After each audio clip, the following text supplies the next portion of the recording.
What is up, everyone? JD here. I hope you're doing well today. Today, we're going to be doing my disassembly and maintenance on the Miguron Pagos. Let's get into it.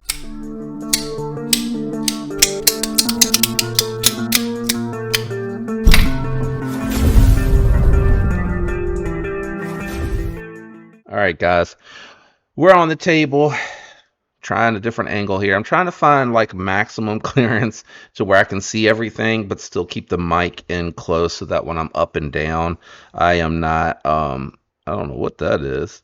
I'm not like fading in and out while talking.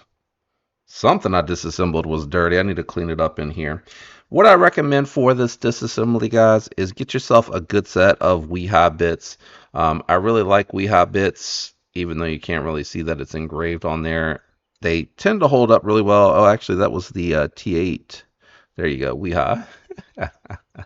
They're linked down in the description below. You guys, when you use those links, it really helps the channel. Like, even if you're not interested in anything that's going on here, if you're going to any of the retailers listed down there, just use that link to kick yourself over there. It does kind of help and show that you guys are checking out the channel and using the links. And, you know, I really appreciate it. It really does help me out, helps the channel out.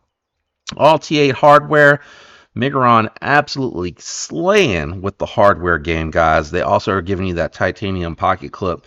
I think this one you're gonna have to take at least the outer pocket clip off. I believe it could be that it's pocketed out, so I'm gonna go ahead and try to just remove the two screws, see if it'll pop out first.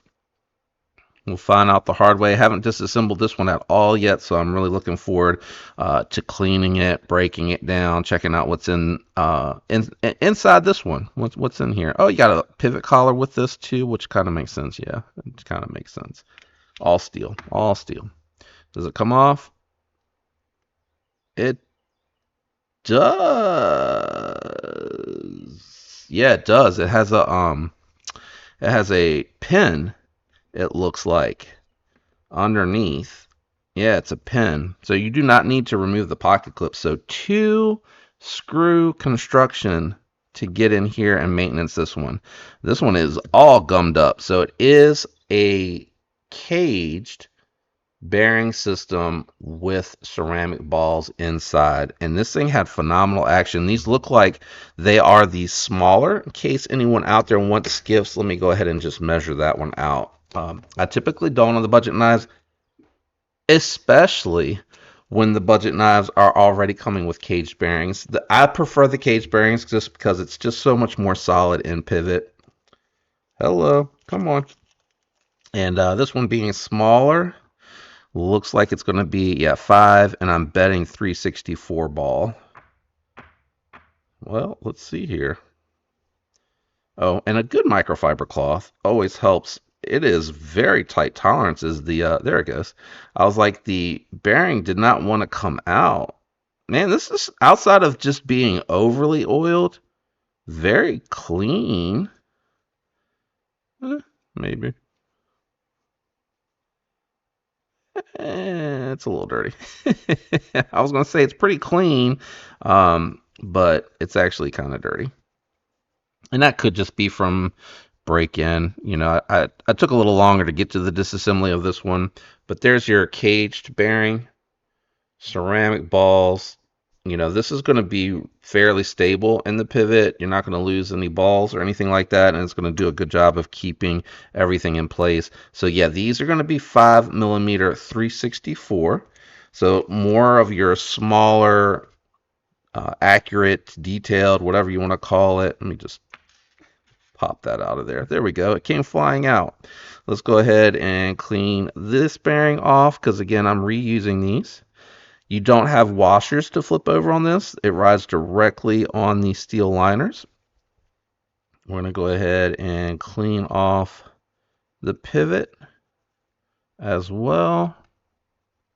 And just to show you, I really love how Miguron does their pivot.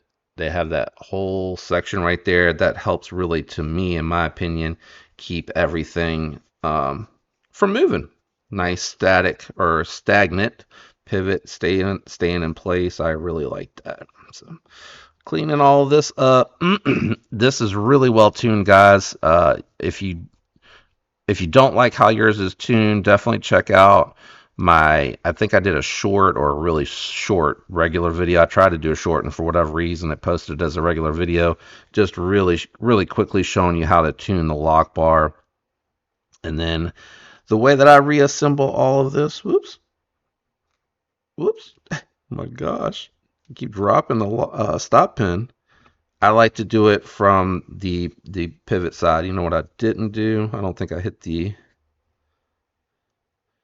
and then yeah, pretty clean, not really dirty. I guess I did a good job getting it when I was doing the initial cleaning, and it looks like the detent ball hole, truth be told, looks really clean.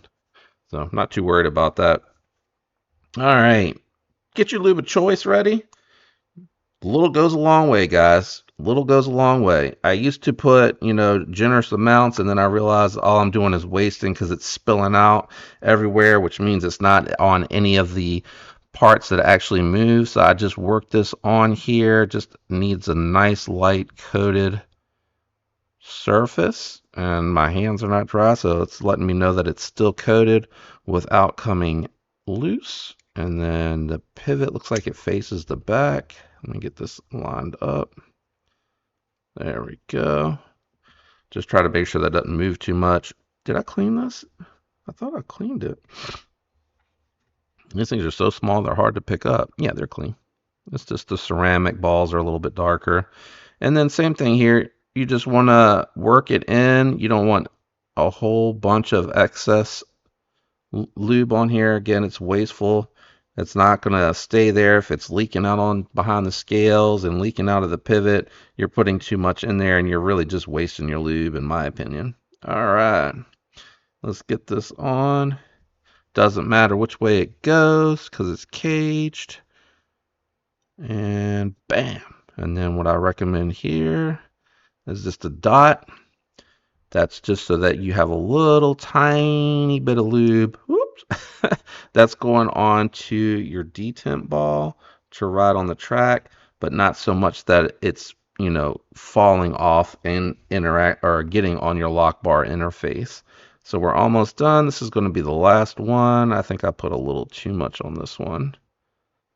It's very, it's all over my fingertips. So hopefully not too much. Should be okay though. And then that's it. Just take everything in the reverse order, put it back together. I usually like to lift on the lock bar just to get it to seat. And then because it was 2 bolt construction, or 2 screw construction rather, it's going to be really easy to put this one back together. And we'll check the tuning, and then I'll give you the feedback on if it made any difference. I think it may though, because it was a little dirty, as you guys saw, even though it was very well oiled. Just a little dirty. Oh my gosh, I just scratched my scale a little bit. A little shallow pivot, not terrible, but a little shallow. Scratched my G10 a little bit, guys. Not awful though. Actually, it might have just been, yeah, just marked it. Thank goodness. Nice. We are centered. A little bit of blade play. Let me just make sure I have this sitting flush in here. I think I went too hard, too tight. There we go.